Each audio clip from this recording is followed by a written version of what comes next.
Great, we're live. Hi, everyone. My name is Tobi Adeyemi, and I am the current guild president at the University of Birmingham's Guild of Students. So this session or this chat is supposed to be a part of, the alumni of this International Women's Day event that they put together. And I think personally, it's always fantastic to be able to celebrate women who are doing amazing in our community, and I'm really honored to have been invited to this. But yeah, that's me. Fatimah, would you like to introduce yourself? Yes. Hi, Tobi, and hi, everyone out there. My name is Fatimah, and I used to be the president of the Student Association in the university's campus in Dubai. But, once president, I suppose, always president. Yeah. But yeah, I'm really excited for this talk, especially the fact that Tobi and I hail from the same place, so Nigeria. So I mean, I feel like it's odd how we never actually connected before now. We're having to do this live in front of, a lot of people watching us right now. But I think it's still going to be interesting, and we've kind of promised to, make it not just interesting but informative in a way, and hopefully that kind of inspires other women as well who are kind of think, jumping into our shoes, which we definitely recommend. But just Fatima, do you think, I feel like we should start with a bit of context in terms of our background, probably go through like our cultural background or maybe educational background, and then kind of go into the professional background. So do you want to kickstart in terms of your cultural background? So I was born and bred in Lagos by amazing parents. And I moved to England when I was 11, finished prep school, and, everything else up until now. My background, I would say, it's one of those conundrums, because I left Nigeria when I was 11. And that's such a defining age. That's like, okay, up until when you didn't know how to understand the flavors of food in your mouth, you were in Nigeria with your parents. And that's like assimilating Nigerian culture. Yeah. And then you were just uprooted, to England. And then you had to integrate yourself into the British culture at such a young age. So obviously, you would latch on to confirmation of what it is to be British. And so, yeah, I suppose that is a factor about me that will always influence everything that I do in life or decide, which is I am a woman of two identities. I completely relate with that. And it's funny because I never even knew that, you moved to the UK or to England when you were 11 years old. I literally moved in my 20s just to study, do a master's degree in international relations and diplomacy. And prior to then, I was born, bred, raised in Lagos. The entire hustle and bustle spirit of Lagos, Nigeria is still flowing in my vein as we speak on, till this day. So, coming to the UK for me, I think I kind of relate in terms of the flavors, and then your palate's kind of adjusting to those of, the British cuisine. I still think that I can never, ever, ever fully assimilate and get used to the British cuisine, and no disrespect or whatsoever. But yeah, so my background, grew up in a family of 5. My mom was a journalist, my dad a sales representative, and just being very much around a lot of debates, news constantly, which I think has kind of formed my understanding of the world today, and where I am at the moment. But I feel like we're still going to be able to unpack all of that throughout the conversation.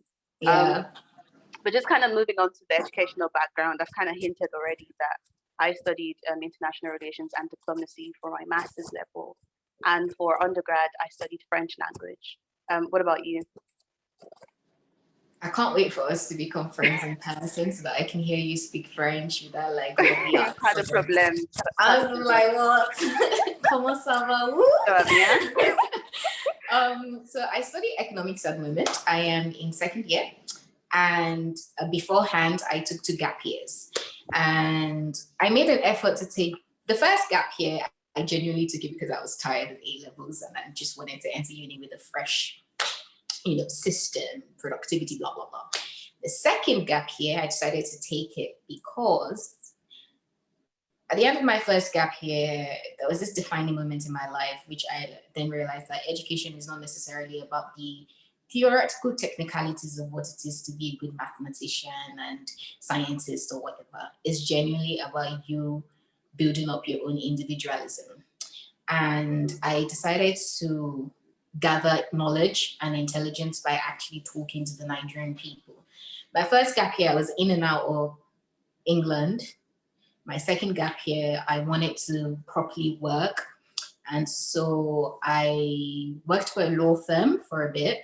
I did a lot of personal tutoring and tutoring at public schools. But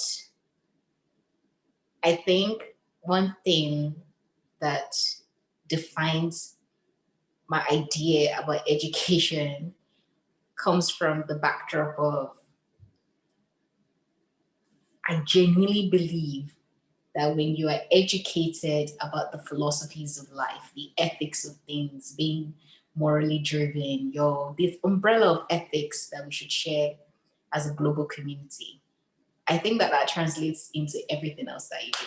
I think that is the most important aspect of education, and it is the least taught in schools. It's funny. I mean, I think I definitely agree with you when you say that, because I feel like, that education births the philosophy that we as individuals then operate on, and that's what ultimately defines, whatever we do in the society and how we contribute to our immediate community. And I completely agree with you. I think there has to be like a lot of focus and emphasis on that. Oh wow, interesting. I mean, that's really packed. I feel like I know more about you now. It's just getting deep and but yeah. Vibes.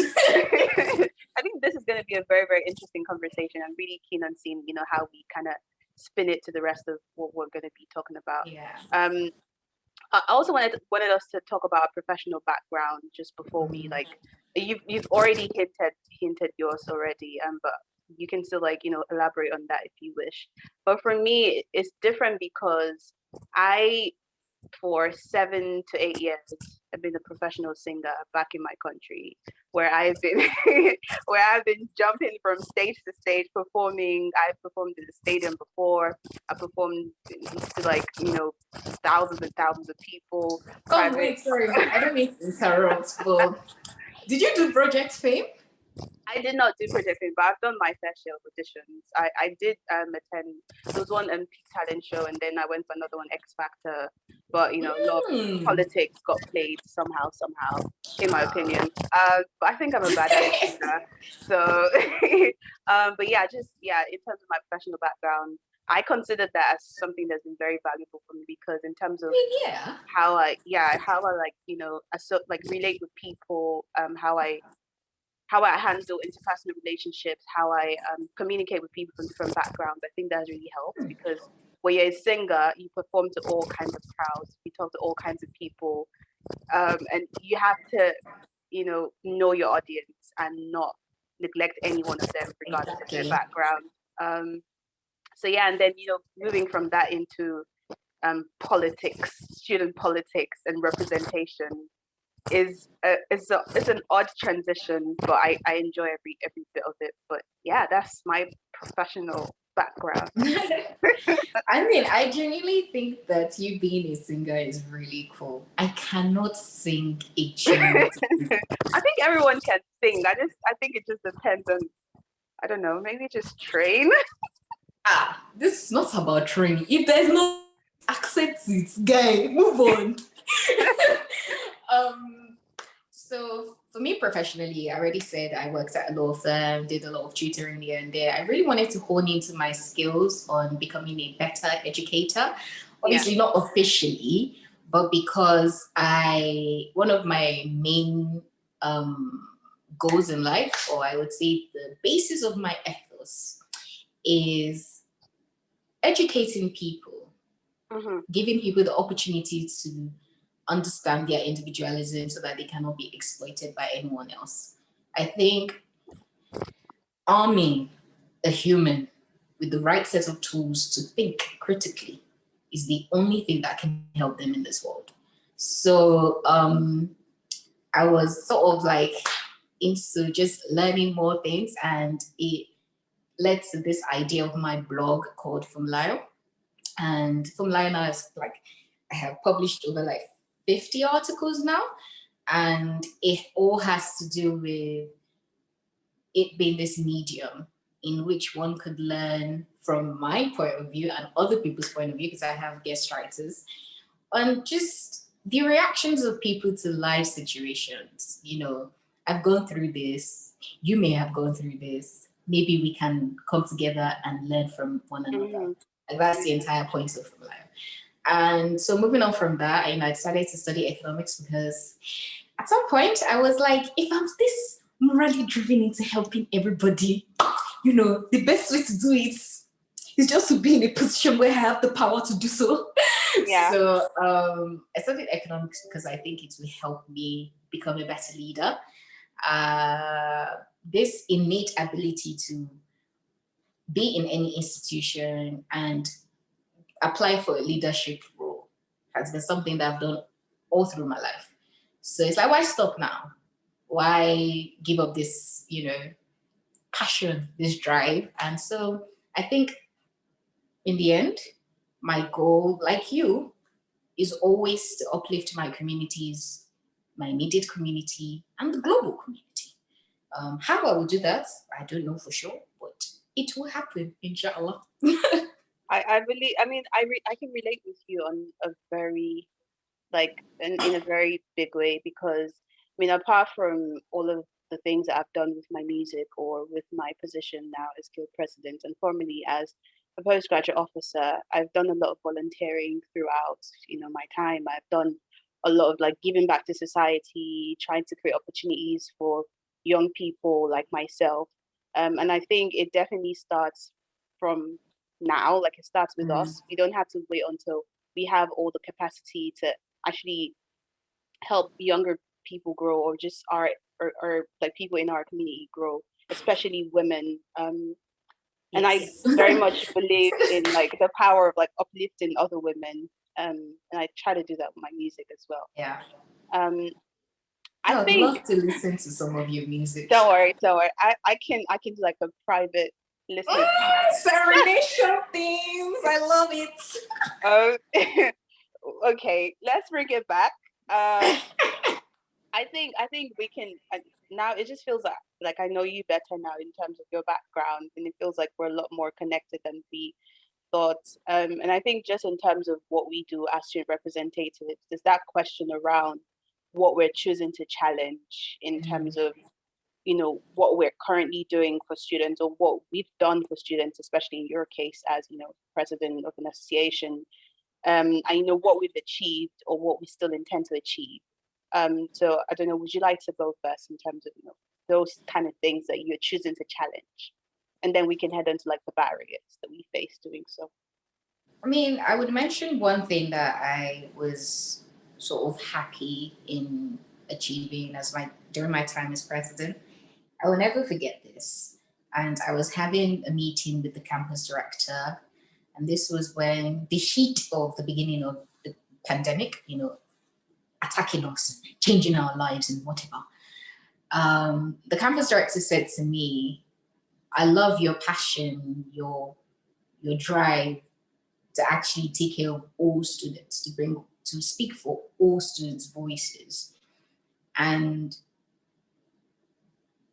when you're not necessarily given the opportunity to grow because you are limited by natural constraints, such as little numbers of people or space or things that are literally out of your control, you have all these ideas bubbling in you. You want to realize said ideas, accomplish your potentials, but you can't.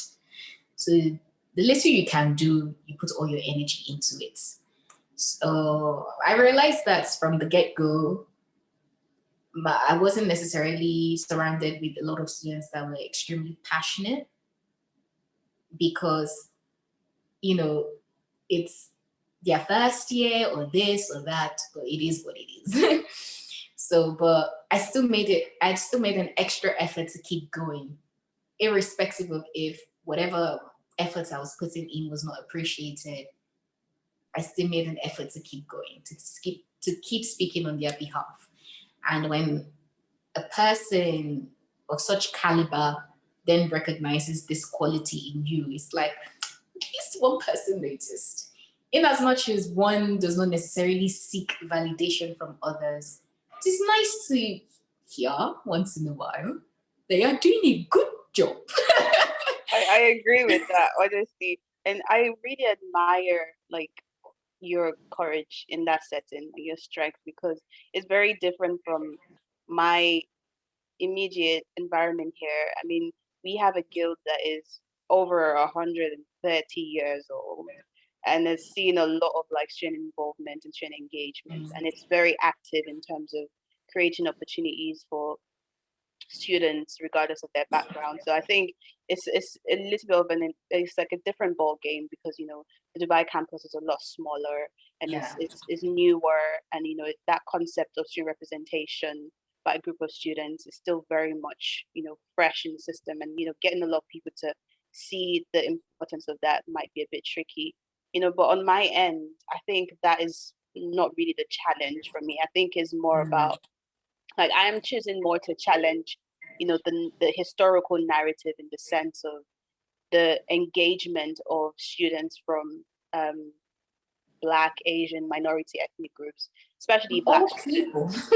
Exactly. Just seeing how they can be more engaged in, in what we do as a student union, and how we, come up with events for them, or how we plan those events. I think that's one of the things I'm choosing to challenge in terms of how we ensure that. I'm sorry if you're hearing any feedback. That's just my emails popping off. In terms of how we ensure that students are engaged. And that's why we have come up with a priority campaign, which is Tag Black Voices. And that's aimed at improving Black student experience. So that's like one of my major things. And I know that there's so many other things to, look at. There's so many other things to think about in terms of mental health, in terms of, the education and making that inclusive or accessible. I think there are a lot of things there. But I feel like that's just one area which we haven't really cracked the code. And I'm really, really keen on kind of cracking that. And I think overall my biggest challenge, or what I'm trying to challenge the most, is trying to get people to understand the power. I think it still kind of ties back to what you were saying in terms of getting people to engage. I think it's about getting people to understand the power that they possess as students to actually make change. I think voice matters. Exactly, your voice matters, and I think that they think that their voice do not count sometimes, but it actually does. Like, you don't need any extra qualifications to lead your student union or to be involved. All you just need is to be a student, and that's literally what I'm trying to focus on from my end. Do you think they have this sort of narrative in their head whereby they are allowed a certain level of comfortability and a certain level of familiarity with the domestic citizens simply because they are international people? I mean, I understand, like, obviously, with wherever you move to, there will always be this wariness. This is not my home. This is not my place. That will always be there. But do you think more can be done for them to feel welcomed? I mean, if we're talking about students from minority ethnic backgrounds, I think it's just leading by example. I think me being there, I feel like my greatest achievement this year is being the second Black female guild president. I feel like that is like my first greatest achievement this year. And I think so because people who are like me might look up to me and say, oh, she's there, she did it, and she's done something significant.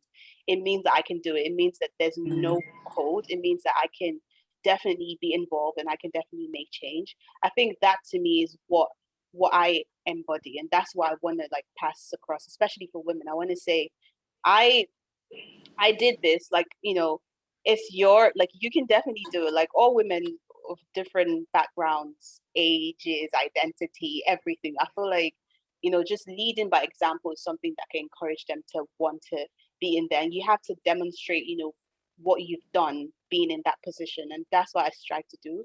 I mean, I have like the manifesto tracker that I'm working on all the time. If I showed you my wall right now, there are like tons of post-it notes that are just literally near my head and giving me anxiety. Pretty much just saying, you know what, I'm leading by example. I'm a visual learner, so no judgments. Exactly, me too. But yeah, that's what I think. I don't know what you think. No, I definitely agree that, I mean, I remember when I looked at the Instagram post and I saw you, and I didn't just see you, I saw your pink braids. You know? You were so bold, so comfortable in your identity, so relaxed in the fact that you are where you are because of your competence. And I remember saying that to one of my friends that also goes to UOB and we lived together. And she was like, damn. And I said to her, I met Josh last year. Josh said to me that he's the first Black president in so and so odd years. And then I said, back to back, we see Black people. They're magic. Not just a Black person, a Black woman. Anyway, I want to ask you this, and I know we already like sort of touched on it, but do you think for other women out there or other students, female students out there, do you think that they should recognize that they will face limiting themselves? They will face this challenge of having to be boxed, this narrative of what it is to be a female leader. I don't know. I think as a society, we are more prone to criticize the natural skills of a woman than we are a man. And because of that, when said natural skills do not necessarily coincide with what people think, they try to change her. And subconsciously, we also succumb to this artificial cautiousness. We are like, oh, maybe I shouldn't do this. I shouldn't say this. What if they take it in that way? What if we said this? You know, you start to question your skills. I don't know if that's something that you faced as well, or if it's something that you think should even be spoken about. I definitely think it should be talked about. I think that that's a very interesting question, and it's not a one-size-fits-all kind of scenario. And I think generally society presents all of us with challenges and problems. Being a woman, I think, I mean, I'm obviously one woman, and they're like, you know, other people with different, who would have different opinions. But I feel like, I mean, me personally, I can speak for myself and say the limitations are constantly in my head. I am not one person to pay attention to any barriers right in front of me. I'm not one person to say, oh, this has been put here so that I cannot succeed. I don't actually look at those barriers. For the most part, I'm almost naive to the existence of those barriers. I'm mostly in my head, you know, setting those barriers within my head and say, oh, I can't do this, oh, I shouldn't do this. And then it just takes me to get out of my head and say, you know what, I don't care what the barriers might be. I'm ready to overcome and like break that. I have serious anxiety. Like if I tell you the amount of anxiety I have sometimes, like you definitely be scared. But me standing in front of me deciding to lead 38,000 students, me deciding to stand up and speak to them and deciding to, you know, put myself forward, to me is huge. And I kept telling myself constantly, imposter syndrome, you shouldn't be here. I don't think you can do this. I don't think you can handle it. But then I said, what kind of woman would that make me if I cannot commit to something and go through with this? So I think for women watching, I feel like the barriers are in our heads. It might be different for some people. You might actually see it, and you know, like I said before, it might be naive and it might be too optimistic to say that, you know, those barriers do not exist. I think that they do in real life, but we're different in how we perceive barriers. And I think as women, we should start to look at barriers as something that we can overcome, regardless of how this might be a male-dominated world. And I think that, you know, the moment you start to tell yourself, you know, whatever is before me, I am going to crush it. Women before me have done it, and I will do it in the name of Beyonce. I'm joking. Yeah, it's like, no, I completely agree. It's that classic line, isn't it? You're not, you can only control your reactions to other people's actions. Mm-hmm. You have been presented with these obstacles. What are you going to do about it? In the Nigerian spirit, we see things, we say, and we move. What else? We move. We move. Yeah, you're done saying all these things, blah, blah, blah, blah, blah. I'm still going to do what I think is right. Anyway, so yeah, I would say that is, I mean, I genuinely think that what we just said, our whole idea of the obstacles that women face, it is easier for us to get to this conclusion because we have always inherently felt valued. I read a piece recently on my blog, that will be published on my blog, and it is titled, What If You Were the Child Bride? And it's this, when I've read, because it's a sensitive piece, Mm-hmm. I usually don't do this, but I try to get a test audience, what they think. And the most common question or feedback was, what about the women that want to be child brides? What about the women that do not mind getting married so young? And I said to them, it's not necessarily about those women anymore. It's about the people that facilitate child matrimony. And the conversation, social responsibility. Exactly. And the conversation should be, when we are defining goodness, I understand that there should be room for relativism because we are all grounded in different moralities, ideas, or whatever. But there are some things that are objectively wrong and right, or absolutely wrong or right. But people don't believe that. So it is left to us as individuals to be able to dissect what we think is right and wrong, what we should accept, what we should reject. And we can do this because we have the right tools. We're children that, quote unquote, have been privileged all their lives in the sense that, yes, we may not be Bill Gates, but just being exposed to parents that value you is already a privilege. And we all understand what it is to have self-esteem, to believe in ourselves. But I would say my advice, because I saw this question and I was like, what can I possibly advise women?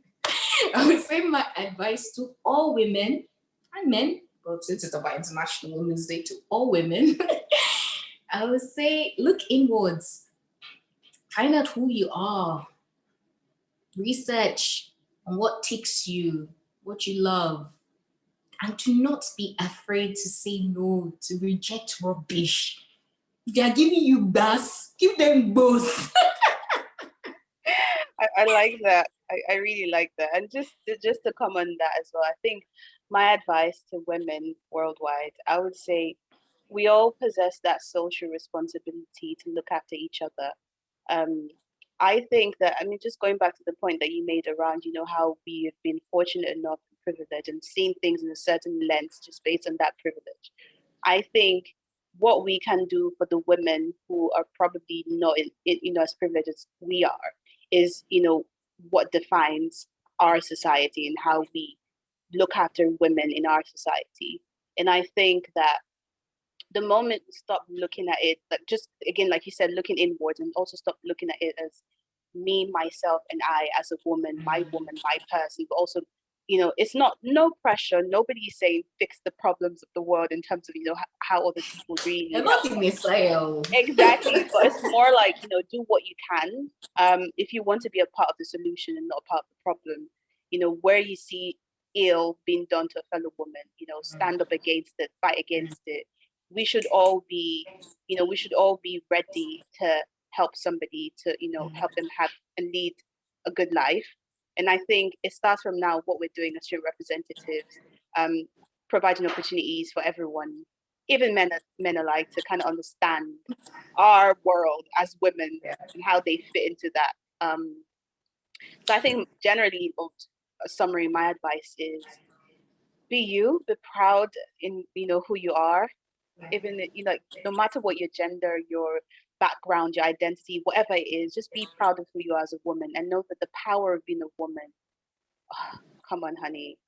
You're a rock star. You don't know what you you don't know what you possess, queen. Yeah. Like this is your time to shine. Just shine. Thank you so much to everyone who's watching this, and to every woman out there. We do hope that this has been somewhat valuable and worth your time. We hope that you picked something, that you can take away from this conversation that we've had. I've really had fun chatting with Fatimah. But yeah, thank you so much, everyone. And thank you also to the alumni office for putting this together.